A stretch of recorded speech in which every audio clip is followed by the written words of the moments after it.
In World War II, the Nazi science division known as Hydra locates and steals the object known as the Tesseract, which was said to be the jewel of Odin's throne room. Hydra is being led by the ruthless Johann Schmidt, aka the Red Skull, who aims to overthrow Hitler and rule the world.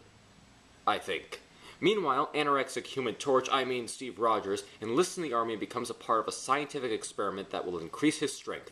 For once the experiment doesn't go wrong, it actually works. At first Rogers becomes a propaganda tool, but he soon springs into action as Captain America. It's an interesting thing to note that the director of this film had previously made another World War II superhero film, The Rocketeer, a film that shares a lot of the same qualities as Captain America. In time, you will see a review for The Rocketeer. Back to Captain America. I admire the overall art design of the film, specifically the scene at the World Fair. It has this very futuristic yet old-timey kind of feeling.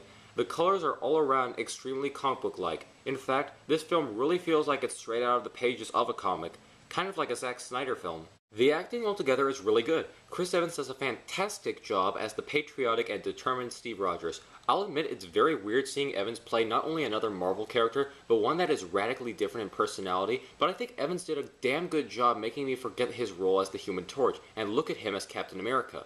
Tommy Lee Jones was great as Colonel Phillips. He pretty much has all the funny lines in the film, and aside from that, I think he does a really good job playing this sarcastic colonel. Dominic Cooper is outright hilarious as Howard Stark. He's a dead ringer for Tony Stark's father, smooth, charismatic, and intelligent. Sebastian Stan is a nice update on how Bucky should be played, and I ended up liking him so much I was sad to see what happened to him. Yep, I'm sure we will never see him again. Haley Atwell as Peggy Carter is terrific in this role and is a great example of a strong female character. She's no nonsense, resourceful, and actively helps out the rest of the troops. To be honest, she's probably my favorite character in the film. She was such a great character, she's getting her own TV show.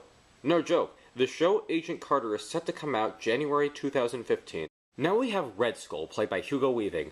I have so many mixed feelings on this character. First and foremost, Hugo Weaving does well playing this evil character. He has an intimidating presence in every scene that he is in, and a creepy German accent, one of the many crucial aspects needed in a Nazi.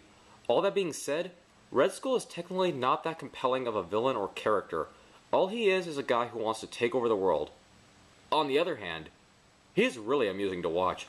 I adore these World War II superhero stories, and Red Skull is as stereotypical as you can get, and I love him for that. He's the perfect cliche of a super Nazi villain. So as a character in the film, he's kind of generic, but as a stock World War II character, he's perfect, and I hope they bring him back somehow and some way. The effects that were used to make Chris Evans look deathly skinny were extremely impressive. Though there are some times when I feel that his head might be too big, the general impression that I got when watching these scenes was that this was his actual body. There are of course references here and there to other Marvel characters and organizations, but the one that stood out to me was a possible reference to the movie Raiders of the Lost Ark. Red Skull comments on how Hitler is digging for trinkets in the desert. Could he be referring to the Lost Ark? The film is a perfect mix of taking itself both seriously and not too seriously. There are tons of cheesy moments you would expect to see in a 40s kind of movie, which is essentially what this is. And nowhere does it get any hammier than in the war bond scene. In it, Steve Rogers becomes Captain America, the propaganda tool, and is put on shows. He does the usual, taking pictures with babies, dance with chorus girls, and punch Hitler in the face. That was really clever how they handled the whole punching Hitler thing. He doesn't actually punch Hitler, in fact you'd never see old Chaplin's stash. Instead, Captain America punches an actor during one of his shows.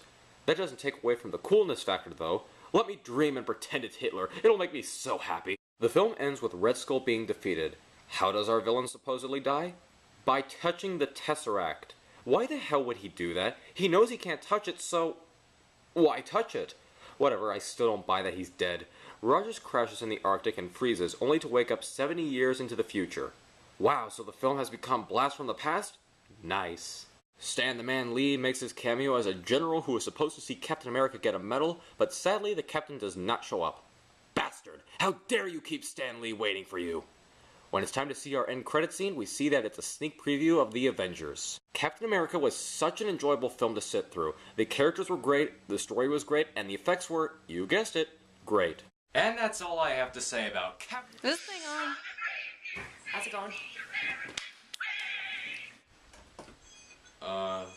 Danielle, what are you doing here? Well, I heard you guys were talking about Captain America, so I joined in and talked about beloved Steve Rogers, because everyone knows I'm the biggest Steve Rogers fan. Well, I'm already done talking about Captain America, so there's really not a lot left for you to say.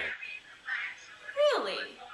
Well, did you talk about number one, Chris Evans? Oh my God, Chris Evans! Oh, he's so cute. That hunk of man candy. Oh my gosh, he's just perfect Captain America. The new Captain America uniform. Oh my gosh, at first I thought it was kind of like a G.I. Joe ripoff, but really, it's actually kind of growing on me. Of course, the original I'm gonna always root for, but the new one, I like it. It's a nice touch of the darker blue, and then, oh my gosh, the scene where Captain America beats up all those guys in the elevator. Okay, I guess there like, is a lot left to say, so I'm gonna close this review with combat skills. her remarks. Combat skills. May I add? While I Also, leave. oh my gosh, that little hint where Black Widow sets up the tone for One more Sharon to go. Carter, which is Captain America's next love interest, as we all know from reading the comics, of course. Oh my gosh, all of this stuff, I just have to think about making my next cosplay for the next con I'm gonna go to. Oh my gosh, and